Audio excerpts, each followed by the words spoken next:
Welcome. Thank you very much for inviting me here. And this is who I am. I'm in Salle, Philadelphia. I'm at University of Birmingham now. Let me just tell you what I'm going to try to accomplish today. So this isn't going to be 40 minutes or 45 minutes of me trashing Donald Trump. We will be talking about U.S. politics and specifically immigration. What I want to do today is give you a really truncated crash course on American immigrant history. And really what I want to suggest is that if you've been paying attention in the U.S. press, what Donald Trump has said about immigrants, that in fact, Donald Trump is in a long line of politicians using unbelievably racist and xenophobic imagery for their own political gains. It's a little different today, and that's what I want to talk about. How is 2016 different from 1906 or 1806? So I hope you get to that. And I hope to touch a little bit on what the book that I'm writing now is on, basically, and it has to do with these things. And then finally, we will talk about Trump. My last slide is kind of, I want to try to get a reflection on what you all think. So let me just start with my first slide. And this is pretty straightforward. You can read all these in particular, you know, but the general idea is what is said. What's the immigrant message, right? What do we know? That the first slide, the first number one, basically immigrants bring crime. These are quotes, these are direct quotes. Immigrants bring crime. The second one, there's a loss of sovereignty, a loss of borders, right? Obviously a lot of this with Brexit should resonate with a lot of people in the room, right? The third one is that basically language acquisition. These folks refuse to learn our language.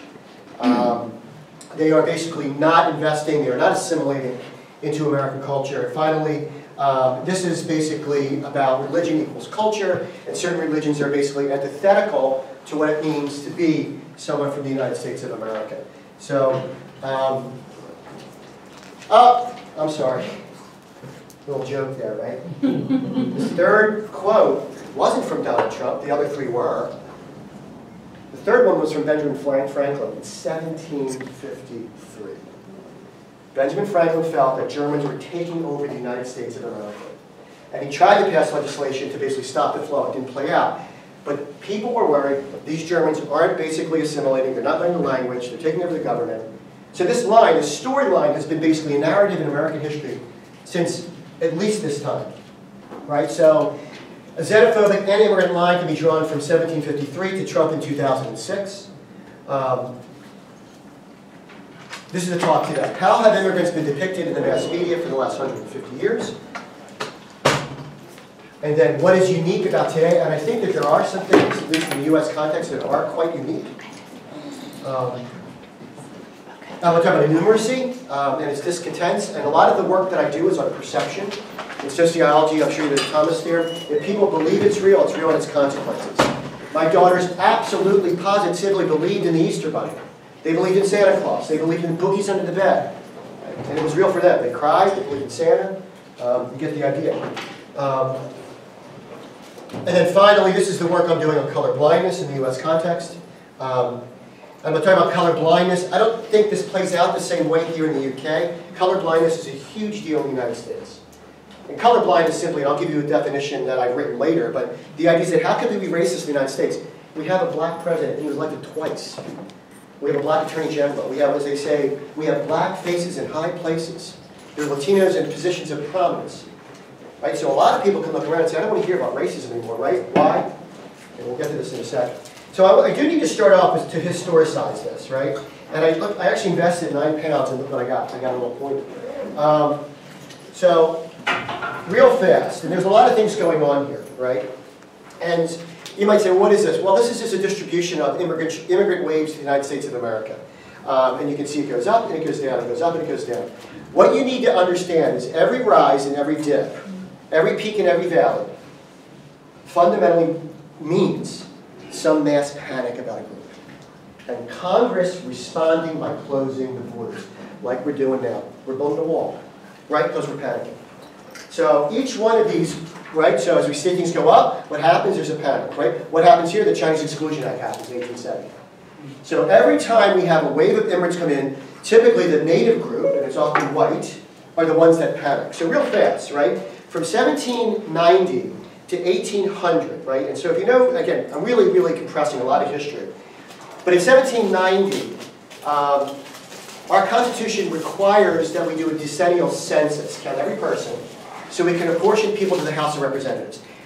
It's used for many other things now, but it's an act of Congress. It has to be done every 10 years.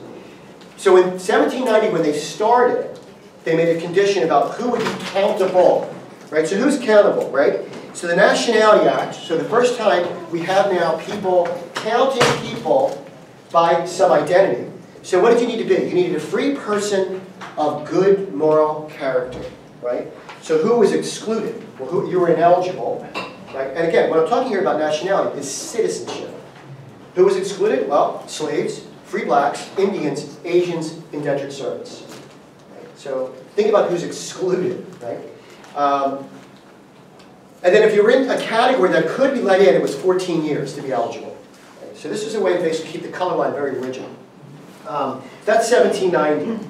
And as I said, in 1878, or in the 1870s, we had the Chinese Exclusion Act. Why? Because the Chinese were coming in, Chinese were here, for two things, right? For mining and to build the rail lines.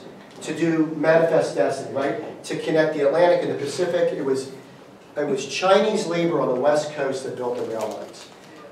Once the rails were built, right, what happens? These Chinese workers go into cities and now they're competing for jobs with white men. There's a panic. Every possible stereotype emerges to justify it. What does Congress do? Congress reacts to the masses, and they basically pass the Chinese Exclusion Act, which is pretty much on the books until 1950. So that's, we see a peak down here, right? So then what happens now? Now we have a big wave coming in. And so who's coming in? 1880 to 1920, we have waves of people coming in. My grandfather. I'm immigrant stock. My grandfather's from Sicily. My great-grandfather's from Ireland. I'm a classic American, right? Mix of two people, both Catholics, but nonetheless, right? All the groups I said, Irish, Italian, Catholic, all groups that were despised.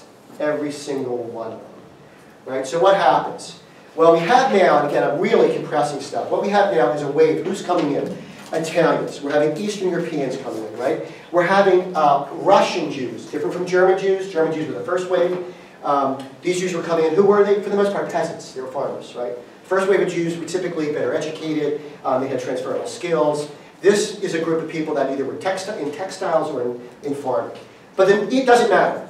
They weren't desired. Anyone from Eastern Europe or Southern Europe was seen, and here we go, here it comes. Scientific racism. This is also the start of eugenics.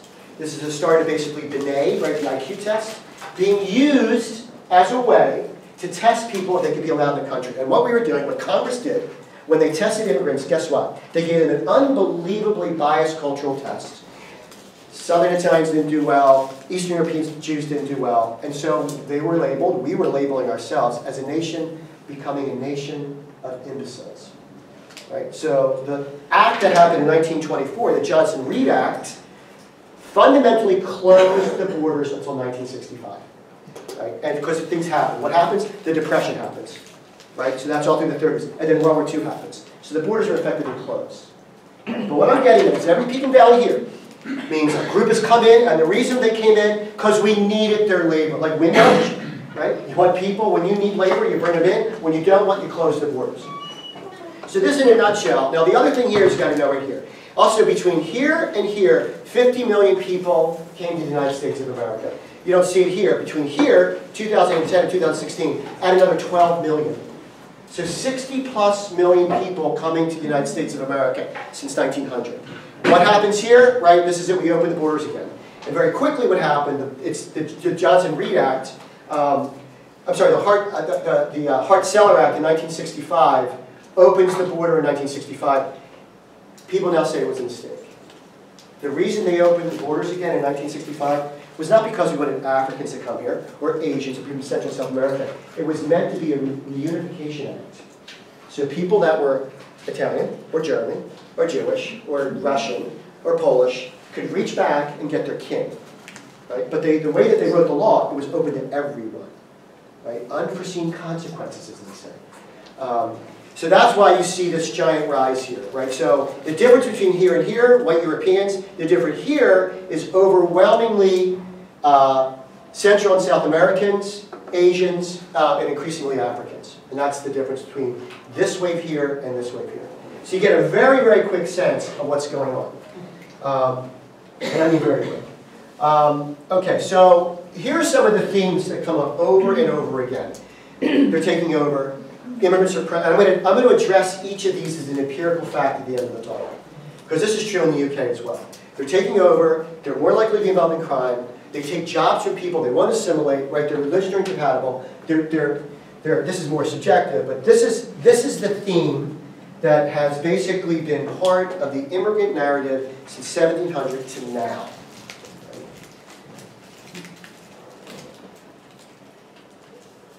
Okay, so what am I going to do over the next 15 or 20 minutes? I'm going to show you political cartoons that were used in mainstream newspapers and magazines.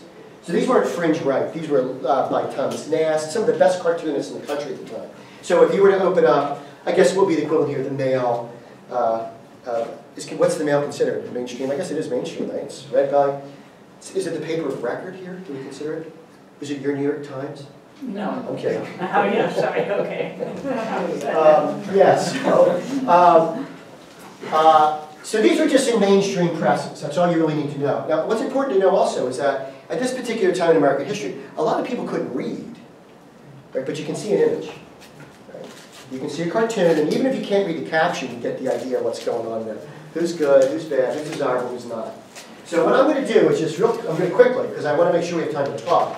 I'm going to show you some of the more famous cartoons up until World War II. And then I'm going to give you cartoons that are current. Right? And you'll see what I hope you'll see is that the more things change kind of thing, the more they stay the same. So this is right during the Chinese Exclusion Act. And this is interesting. This is interesting because so this is the caption. The tables turn. This is how our streets will look next summer. What has happened? We've had an influx of Chinese Americans into major cities. Once the gold rush was over, once mining needs were done. And this is interesting because it's very gendered. The men here are doing women's work, right? Maids, nannies, cooks, laundries, nurses, gardeners, right? But it's gendered. But this would be typical of what you would see in a magazine, in a newspaper, right? This is a very, very famous depiction.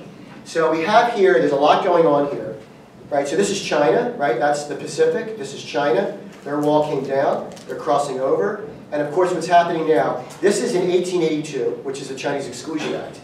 And what you have, and so you'll see this person here. This person, you'll see this face a number of times. The Irish in the press were depicted as simian, ape-like, gorilla-like, and that in the hierarchy at work, that the way that the Irish were considered is that you had Africans at the bottom, you had Irish, which were considered the missing link, and then you had the English. Right? So this is, you see this over and over again, right? And we have here a variety. What's interesting here is this is prejudice, laws against race, jealousy. It's interesting here that the wall, the building blocks of the wall are all these things, but it's in fact these groups which all despise one another, working together to keep out a different enemy, right? Keeping up the Chinese. This is another very famous picture. You have here, again, the depiction. You can tell this person's Irish. Hat. We have here a very stereotypical picture. These are, if you see these things here, they're the rail lines and canals that the Irish and the Chinese built. And of course, we're worried about what's happening. Uncle Sam, our culture, our country, is being eaten, literally devoured by these immigrant groups, right? And what's going to happen? Well, of course, you're the Chinese. There's actually someone pointed out to me, if you look, they get heavier, and the idea is basically the bounty of the United States. There's some suggestion here. This is the idea of theft. But again, these are depictions. You don't have to be able to read to get what's going on. That's the whole point of these things. And when I say these were disseminated, they were everywhere. These things were everywhere. In any city, if you came to any town, you would see these things. Okay? This is very interesting too. I mean, so some things you have to see. The word South, the word North, right? We're seeing here, right? So if you were black in the United States of America, was it 95% of all blacks in the United States lived in what we call the Black Belt. So if you can imagine, a little below DC, and a kind of big belt all the way around to the top of Texas, right? And that's really, it's still a very large part of the black population, right? This is North. Again, here we see our simian Irish friend. What's going on here is that this is interesting. This is an election year. It's the Hayes-Tilden Compromise. Someone won the Electoral College, someone won the popular vote, and the idea was, for history repeating itself, what the artist is saying that they're both, right, they're both ignorant, black and white. Again, we're after the Civil War, we're after Reconstruction, and this is the way these groups are being depicted.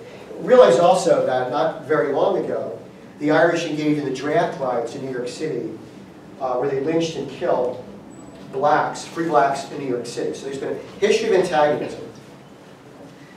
Again, I know I'm giving you a lot.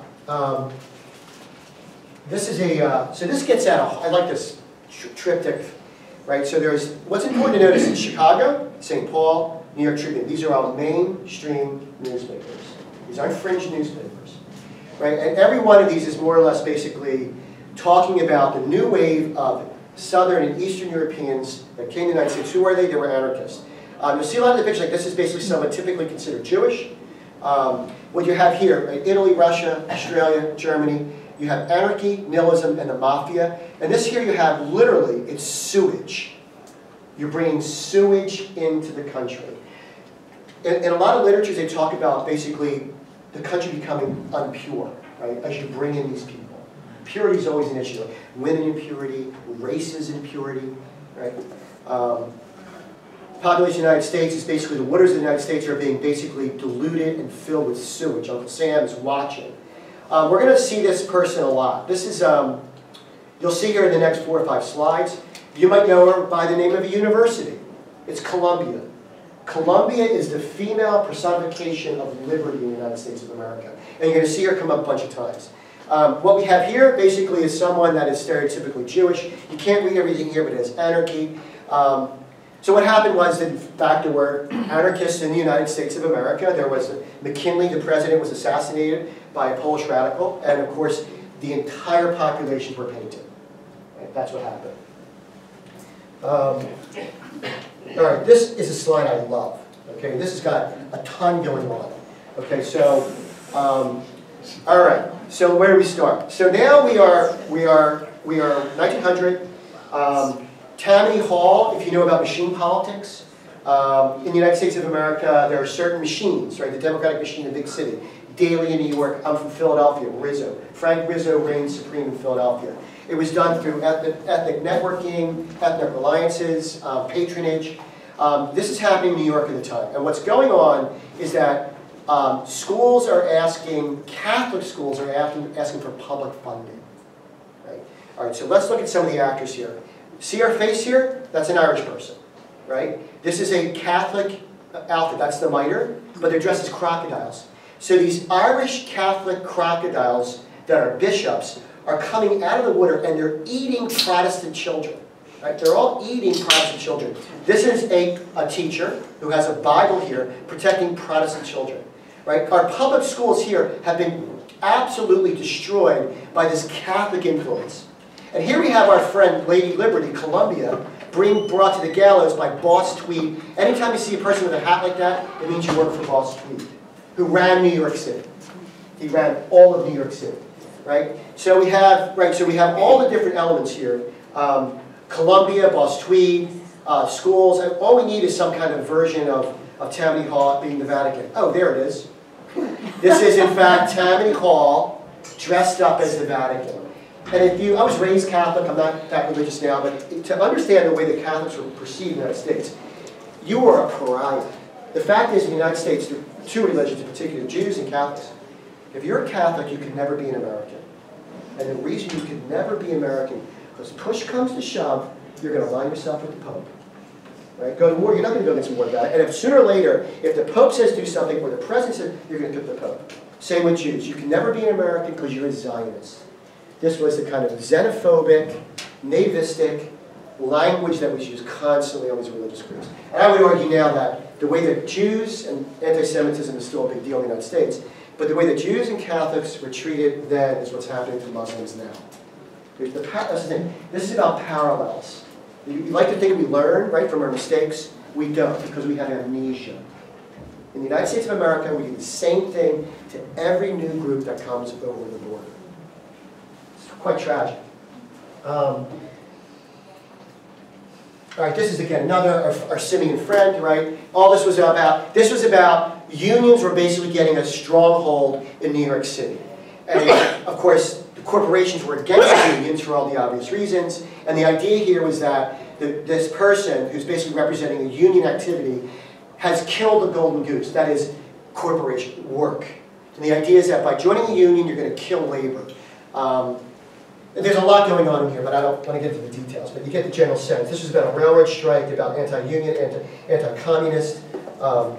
We have here yet another picture of what do immigrants bring in. Sabbath desecration. This is going to be classically someone that's Eastern European, Jewish. Disease, poverty, intolerance, anarchy, superstition.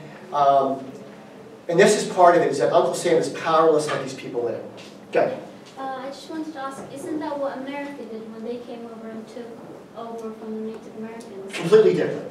No, of course. Okay. Of course, right, yeah. So I was very nice. There were a lot of expats here in the UK, and I got invited to 2 Thanksgiving dinners here, and there were a lot of Brits that were there.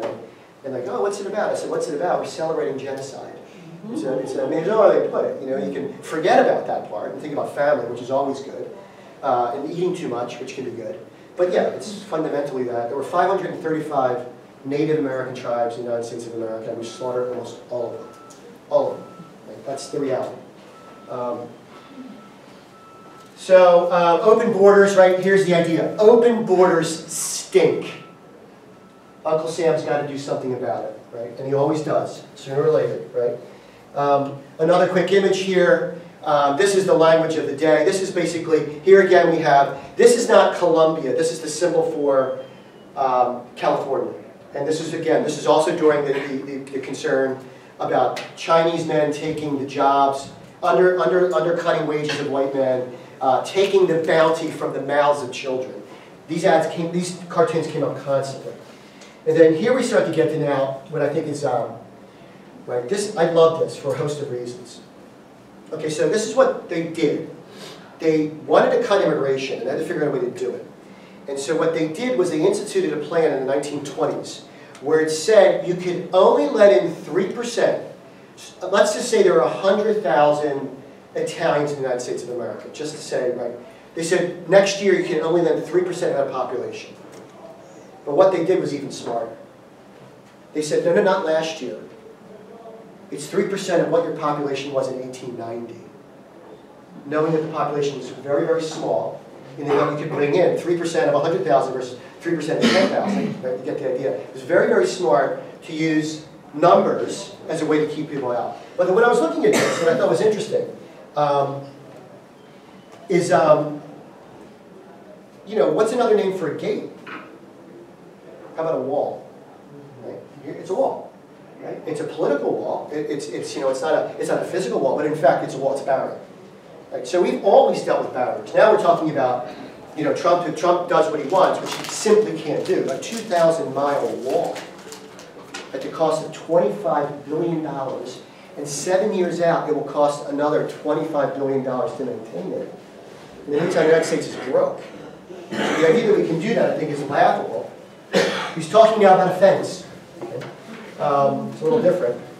All right, so that's the wall, right? It's the same thing, a call for a wall. All right, so now we're going to go update. We're going to come up to the 1990s. We're going to come to 2000. And I'm going to show you some political cartoons today and tell me if you see parallels, right? Anybody ever seen the movie Scarface? Yeah, Salt Cooker. What's the guy's name? Do you remember? You see, everybody, it seems, at least every guy in the States that's 50 and below has watched this 25 times. Tony Montana, yeah. And where's he from? Do you remember? Is it South America? It's Cuba. Cuba? Yeah. And who was he? Do you remember where he was? Cuba. Yeah, he was right. So he was one of the right. So the Morales boat lift, right? Yeah, he let out of prison. So you saw? Mm-hmm. Yeah, twice. Yeah. Only twice?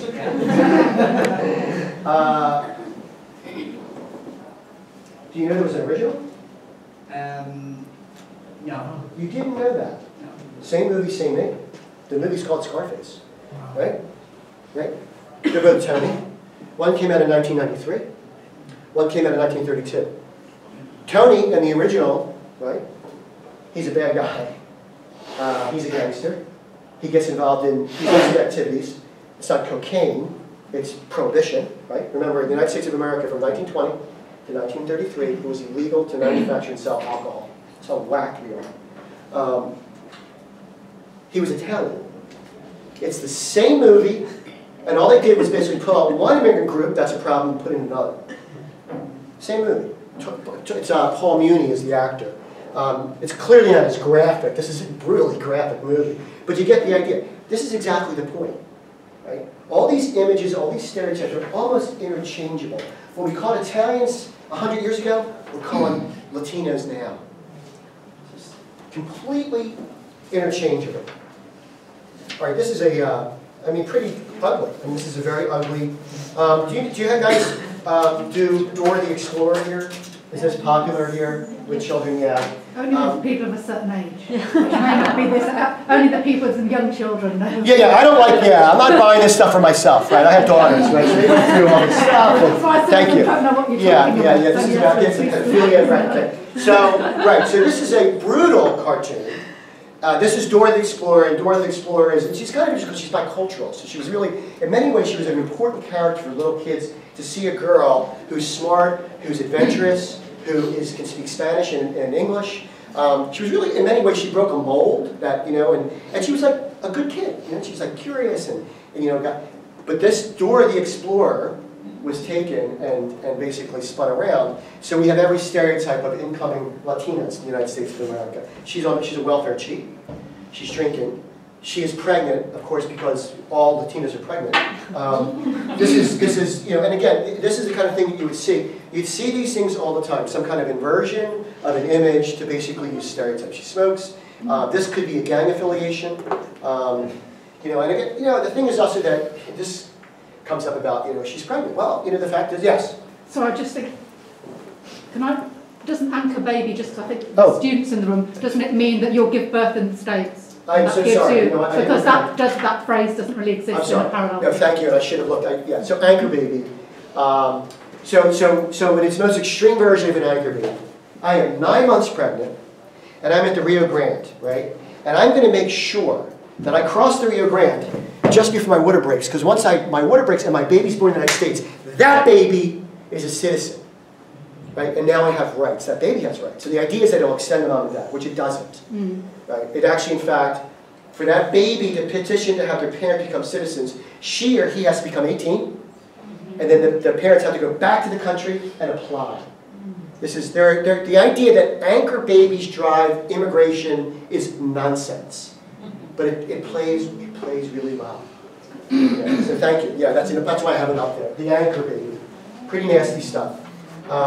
And you know, and also that the stereotypes, and this is the kind of thing, well, is it true, in fact, that Latinos have higher rates of fecundity than the general population? Yes, it is true. But it's true for every new immigrant group, right? My grandma, on the Italian side, was one of 14, right? Plus, I found out she had 2 miscarriages, so she was pregnant 16 times. I think that's a lot.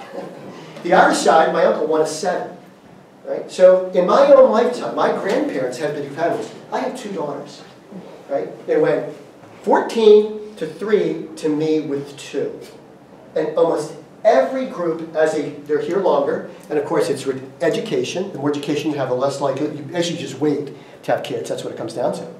Right? So the idea is that this is, you know, some say, well, they have babies. I'm like, well, yeah, they do have babies, right? Because if you immigrant, you're typically younger.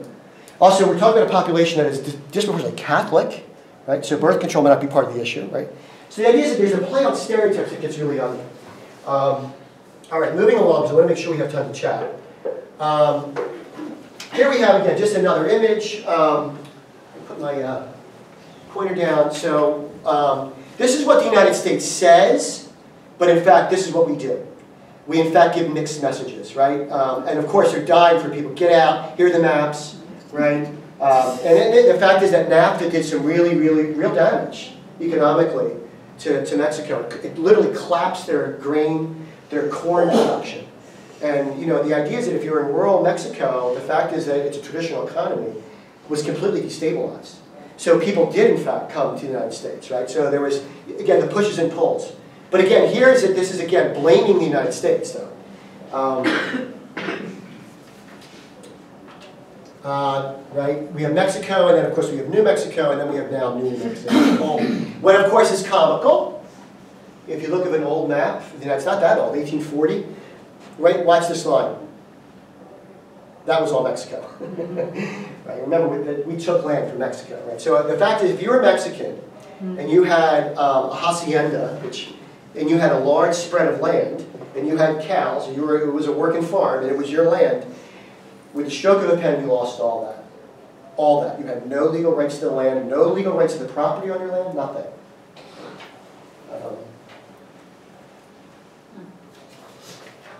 This is the flood. This is just a general idea. These are very current, the last 5 or 6 years coming in. As you know, that this is on the bottom of the give me your tired, your poor, your huddled masses yearning to be free. Holy, I imagine she's saying holy shit. Right, very typical. But again, what's important to see here is what the metaphor here is being swamped. A tidal wave of people. These are the words that constantly a flood of. Right?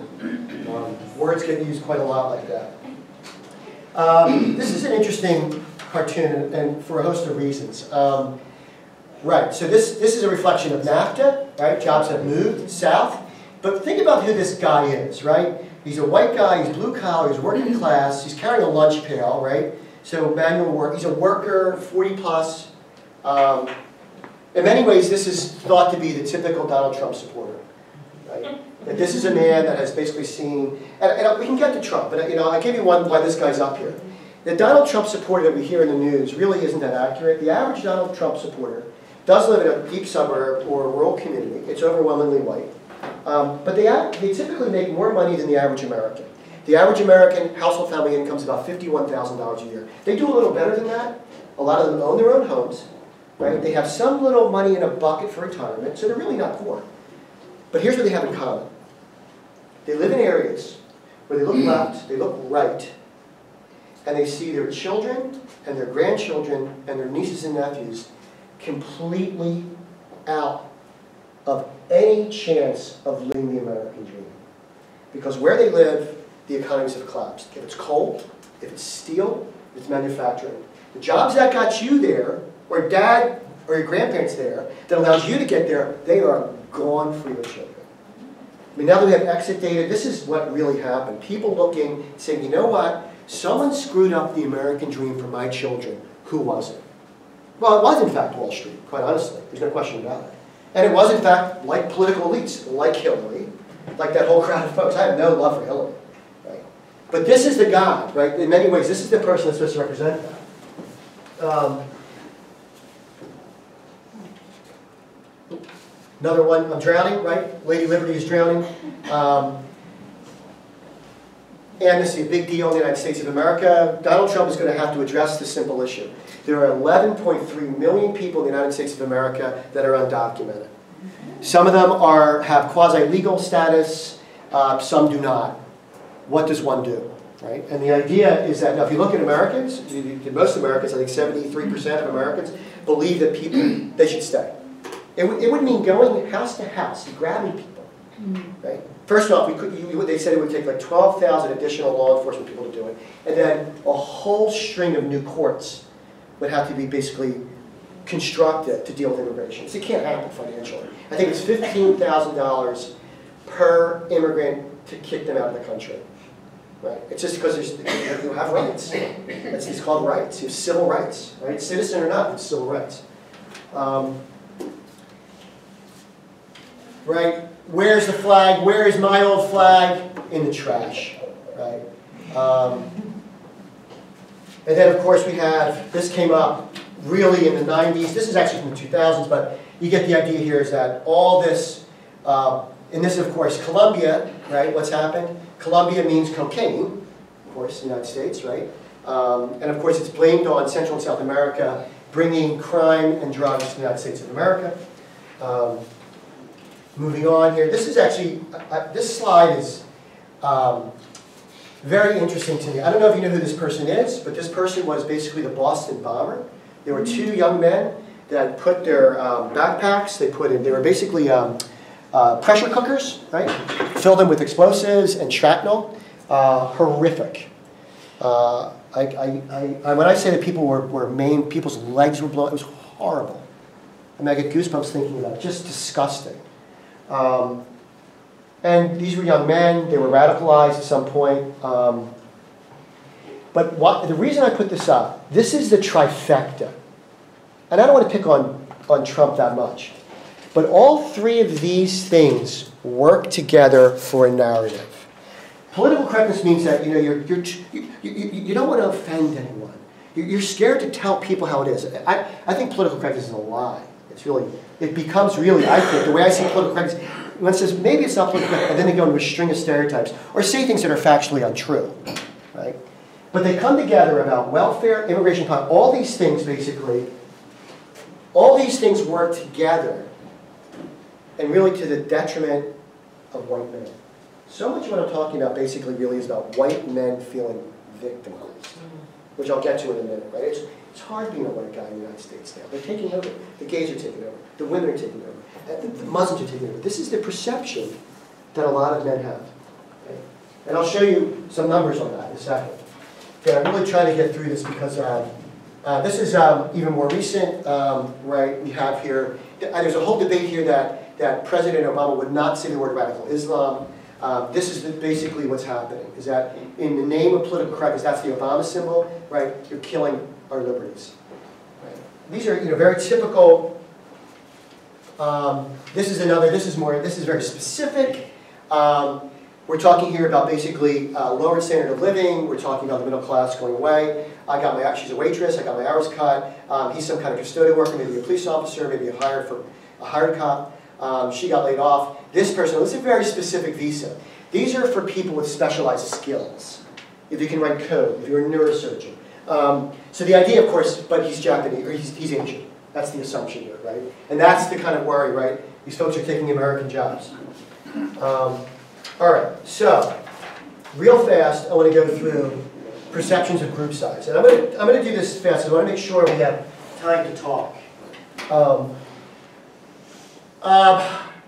Just ask yourself this question in the back of your mind. What percent, you don't need to do this area, London, you can do London, I use Birmingham just because I do this talk up there.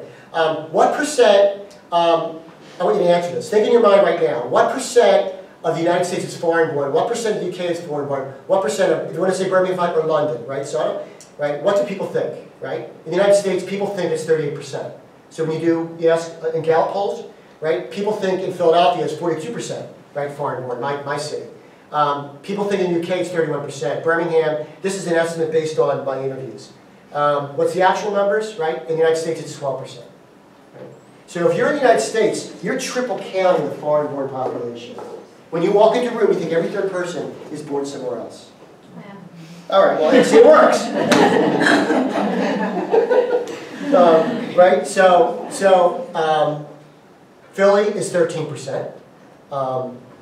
Birmingham is 20%. And the UK is 13%, right? The larger point is that this matters a lot. When you look at research, when you ask someone what percent, and they say this, they're the ones where they say that we need to really get a handle on immigration. Why? Because they're taking over. It's every third one. Well, no, it's not. Right? It's perception. And perceptions matter enormously.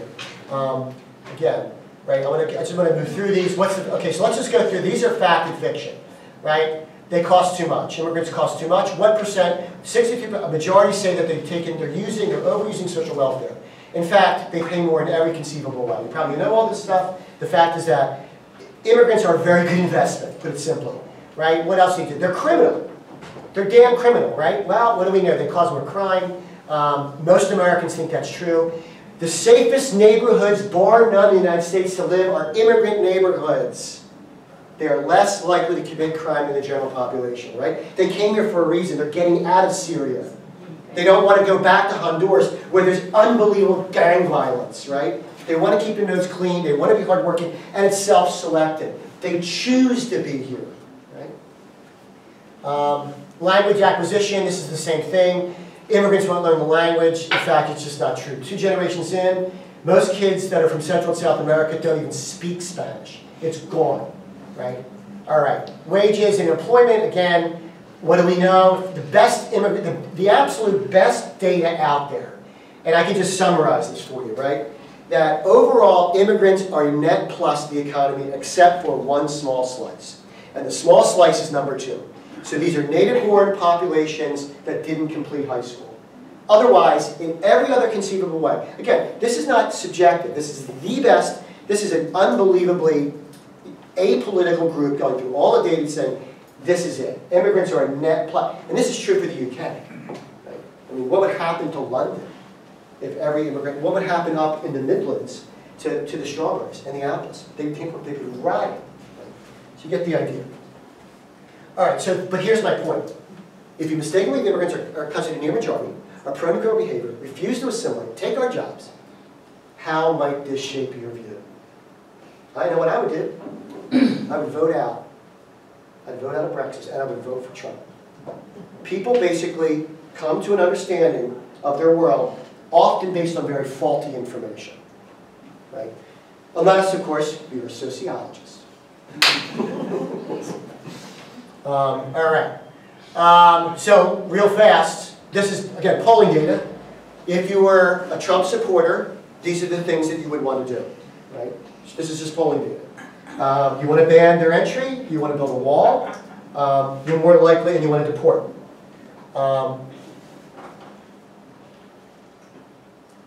And this is about color blindness. And this is my definition of color blindness. This is the book I'm working on, but this is what it comes down to.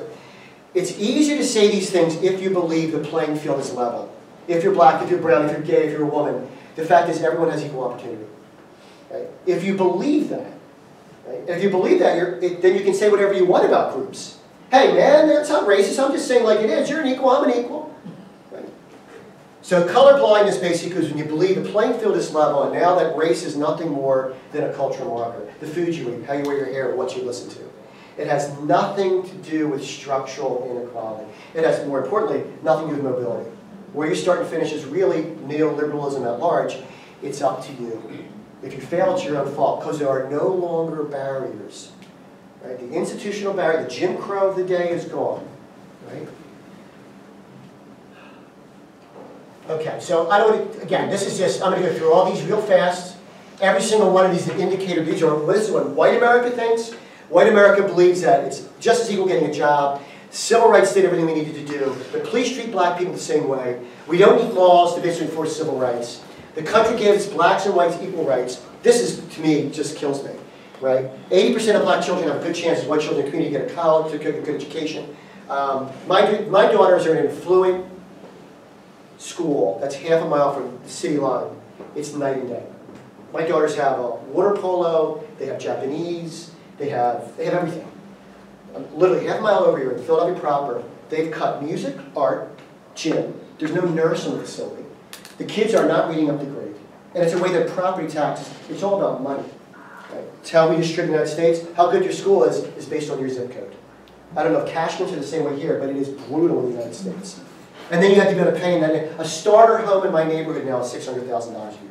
So who by definition is moving in? Right? You get the idea. Again, I'm really almost done. Okay. Right. Are we colorblind or not? Well, no. Sorry, we're not. So 83% of Congress is white. 90% of all officials are white. 95% of prosecutors are white. Right? CEOs, chief executive officers, Fortune 500, white. Oh, doctors are white. College presidents are white. Oh, yeah. Me, I'm a tenured full professor. Right? 80% of people look like me, except they're taller, I bet. Right? So here we go, right? And this is wealth. So if someone said, what's it like the UK? Because the UK's got to be better. You guys are always leaps ahead, right? And the kinds of ails you have and whatnot, right? So what does it look like? UK, real fast. Oh, okay. Your footsie, right? This is, you know where I'm going with this. It's white. It's white. It's white. It's white. It's white. Oh, I'll go back. Right? The fact is the UK and the US are very similar, and when you get to the upper echelon of power, it's run by people that are white males. No, there are more and more white women, but it's white, and then it's disproportionately white male, based on the size of the population. All things being equal, right, so what do we have? 13% of the population of the United States is black, 8% is Asian, half of Latinos define themselves as racial minorities, right? So we see about 30 or 40% of those positions, okay, that aren't white, which is not the case. So when people say to me that, it's hard being a white guy, I'm like, well, I'm sorry. What are you talking about? Again, I should say some of my best friends are white, and my dad and my family, and I married someone that's kind of white. All right, President Trump, we're done, right? This is his platform, and I want to ask you what you think, right? I'm not making this up. I watched the election quite closely. I wrote about it. This is what he campaigned on. Xenophobia, white nationalism, isolationism, misogyny, racism. And the question, after you've seen the slides of the last 200 years, maybe this is rhetorical, maybe it's not. So this is where I'm ending. So I'm going to just try to get as much in as I could. And I want to open up to, if you can answer this, or any questions you have. I know I went fast, but I was told to do so.